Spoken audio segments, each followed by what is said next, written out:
I was flailing in my 20s and 30s, wondering why I had no hope, why there was no yet to look forward to, because I wasn't given that opportunity. And I'm so loving.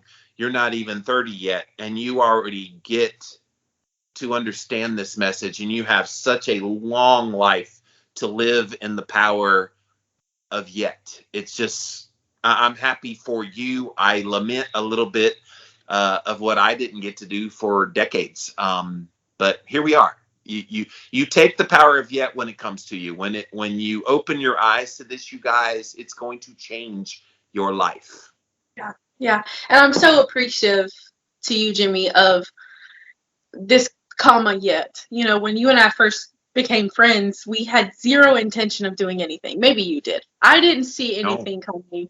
I didn't see a podcast coming or a book coming. I didn't see any of this. It literally just started as us talking about fasting, and then that led to this, and then that led to this, and before we knew it, we were having these long 2-hour conversations about these deep these topics just like this, the power of yet.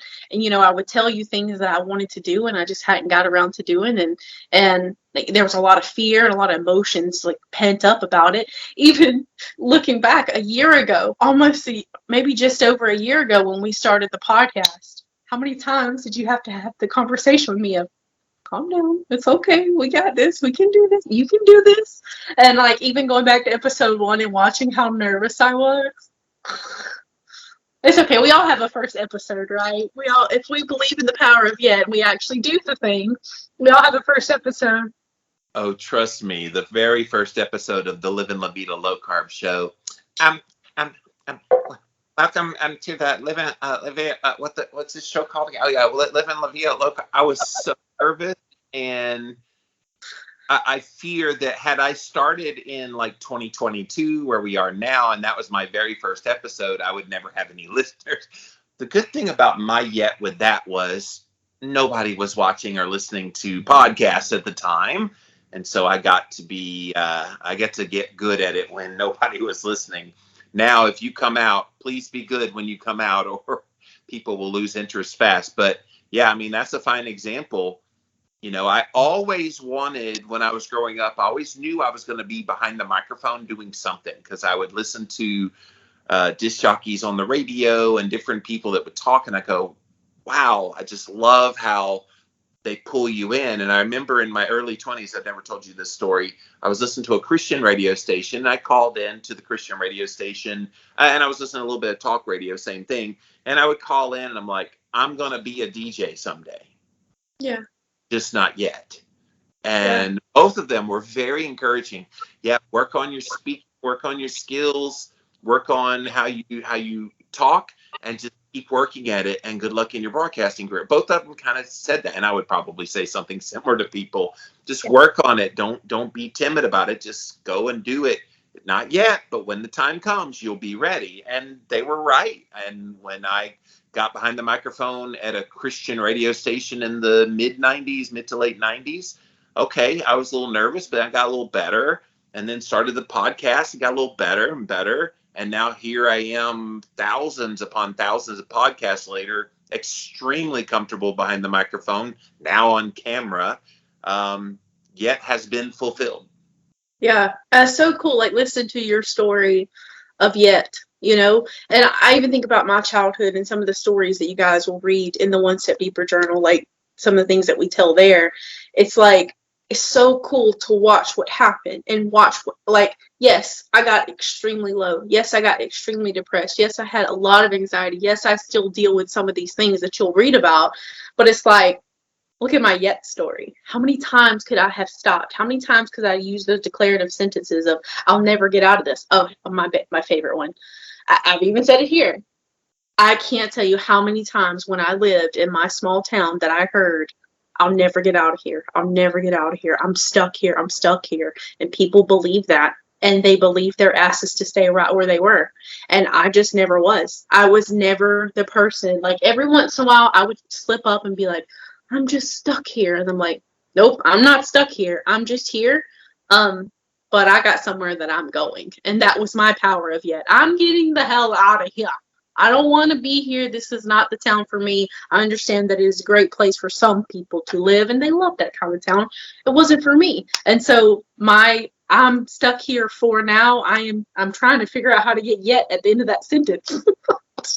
Well, people who deny yet in their lives are embracing inevitability, because if you don't stick yet in front of statements, you're basically saying that's the way it is. It's just inevitable. This is and it's never inevitable. This is the secret, guys. Yet opens up your world to what you think is unmovable and moves it. Yes. Yes. And on that topic, like kind of along these same lines, this is something that has just been a theme in my life that's just keep coming up and coming up and coming up. So I've shared in my stories a little bit, and that's this mindset that we get stuck in, that we tell ourselves, and kind of goes back to the last episode that we recorded about narratives. And I guess the power of yet was a really good next episode to the narratives, because it gives you the ability to keep going. And so I love the setup here. I don't think we did that on purpose, but we didn't do it on purpose. It was just like, in fact, when we did the narratives one, we did that one 8 weeks ago before we even left for the holiday break. And then I was like, because we were having the conversation where it was the comma yet, and I was like, that's our next episode. I didn't even think of the natural follow-up to the narrative, but that's true. Hey, when you manifest stuff, it just happens, baby. It just happens. Something that I've heard over and over and over again is life is just out to get me. Yeah. I'm always going to struggle. I've always struggled, so I'm always going to struggle. Life is a struggle. These little sentences that I began to become more aware of and more observant, even myself. You know, Jimmy called me out this morning, and I said I was struggling with something. He's like, you're not struggling with it. And I was like, you know what? You're right. You're right. And you called me out on something that I said yesterday in about something in your life. You're like, listen, no, that's not what it is. I'm like, I love it. Please call me out when these little things come out. Because a lot of times we don't realize what we're saying. But something that I've heard a lot is, life's not fair. Life's out to get me. This one. I can never catch a break. Okay. When you're speaking that, you begin to believe it. And so then you look for reasons of why life is out to get you. A lot of people ask me, Jimmy, how do you get such good deep sleep? Well, there's a lot of things that I do, but one of the newest things that I recently added is this upgraded magnesium from a company called Upgraded Formulas. Go to their website, upgradedformulas.com, and you can learn all about this nano technology that they use for this particular mineral of magnesium. Again, it's called Upgraded Magnesium, and it's got all the different forms of magnesium in it, using the nanotechnology so it gets absorbed a lot better. Guys, I have seen my deep sleep improve by as much as 30 to 40% simply by adding in this product along with sunshine exposure, darkness in the room, cooler temperature, all of the things that I always have done. So again, upgradedformulas.com is the website. Go check them out. The yesterday thing was, you kept saying, I'm sorry, that's so hard. It's so hard. It's hard. Said, fucking stop saying it's hard, because that makes it hard. Makes it hard, yeah. And okay, from the outside looking in, it could appear that it is hard. But if I think that way, it never happens. It never happens. Because I think it solidly, it's hard. But if I say, I haven't been able to get what I want yet, then it's hopeful. You want to go from hard to hopeful. Yes, absolutely. And that's it. Like, yet gives us the hope that we need to keep going. I can't help it. Marvel movies. I love my Marvel movies. You get to those moments where it's like, there seems like there's no hope. And then the new character walks in, you're like, oh my gosh, I'm so excited, and it's kind of the same way when you add yet on the end of your sentence, on the end of your declarative sentence. I'm not there yet. I haven't done this yet, but I will get there. It's just like that character walking in from the portal, not saying any spoilers or anything. You're just like, oh my gosh, yay! and lightning and roars erupt from the theater. Yeah, it's always fun in a movie when it gets to a scene like that, and then you hear everybody it's a weird kind of communal experience to be in a movie like that. Yes, but like imagine that every time you say something and you catch yourself saying one of those declarative sentences that are negative, like, and you just go, wait, yet. Comma You know, yet. Yeah. yes, comma yet. And it's just like one of those moments where you just hear the people in the background just clapping. Or is that just me? Am I the only weirdo that hears people clapping in the background? We need to make a character, the yet character, flying around, coming in, swooping in to save the day. Oh my gosh.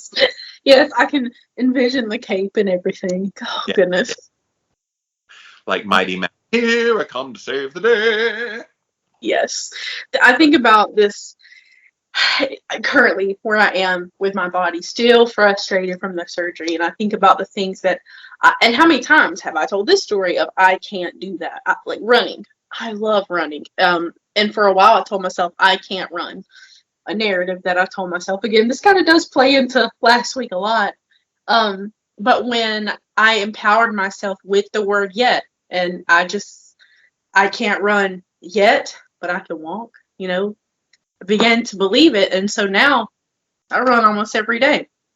And it was that power of, I'm in the yet now because I didn't give up. I did give up for a little bit, but not. No, I would even reframe that. You didn't give up. It just wasn't time for yet to happen. Yeah. And you needed that time to heal. You needed that time to get in the right mindset so that when it was time, you would fully appreciate, you would fully be in the moment of that. Like your yet with this book we're working on. Had you come out with a book a few years ago, it would have been okay, but it wouldn't have been what this one's going to be. Guys, hold on to your seats. You don't know what's about to hit you with the One Step Deeper Journal, the foundations. I'm telling you, and I'm the hype guy, so I get it. I mark it. But listen, I have never been a part of a project like this one before. This is going to be my proudest book, and that's saying a lot because I've written some really damn good books. I was just thinking about this today. This is the best book I've ever written. And I got to do it with my best friend of all people. You're gonna make me cry. I'm crying too. No, seriously, guys. Like, I can't tell you how many times Jimmy will be like, "Oh my God, I'm reading this section. It's so good," and I'll be like, "Oh my God, I'm reading this section. It's so good." It's like I was telling him, like we both read the parts, but I can't wait to get my hands on this book so I can walk through this journal. Like I'm just like getting excited, and like sometimes when I go back and I read my sections to do a little editing or something, I'm like, wait a minute. Did I write that? Did I write that? Oh my God, I wrote that. That was good. Wow. Like, and same with Jimmy. I read some of his stuff and I'm like, who the hell? Thank you for that gut punch. Well, That's and good. 2 years ago, neither one of us could have written this book. The yet was in full force. I had the ability to write, but I didn't have the experience / knowledge of this topic that I do now. And same with you. Like you've been doing your personal development work for a little while, but look at all that's happened just since 2 years ago that now that comma yet gave you the pause to now be here in 2022 for this very time. Unless you think this is a one and done book, guys, this is book one of what we hope will be a long series of One Step Deeper journals. The next one, as soon as this book is out, we're probably going to start working on the very next one, all about trauma. I'm still got the tears in my eyes because the yet is becoming reality, and it's kind of cool. And people aren't willing to wait. And I just, guys, please be willing to wait on something that is worth it. Don't wait. Don't put a yet on things that are banal, that don't matter. Put your comma yet in front of things that matter, in front of things that drive you, that are your passion. I can tell you this little lady has had a drive and a passion to want to help more people and to do the Brittany thing, which we're going to feature here in a few weeks. There's going to be an episode coming up where I'm going to be the guinea pig, and we're going to let Brittany do her thing that she does with people. And we're going to do it live on the air. It's going to be kind of fun because I'm her best friend and I know a lot of what she does, but it'll be fun in real time to kind of put that out. Stay tuned.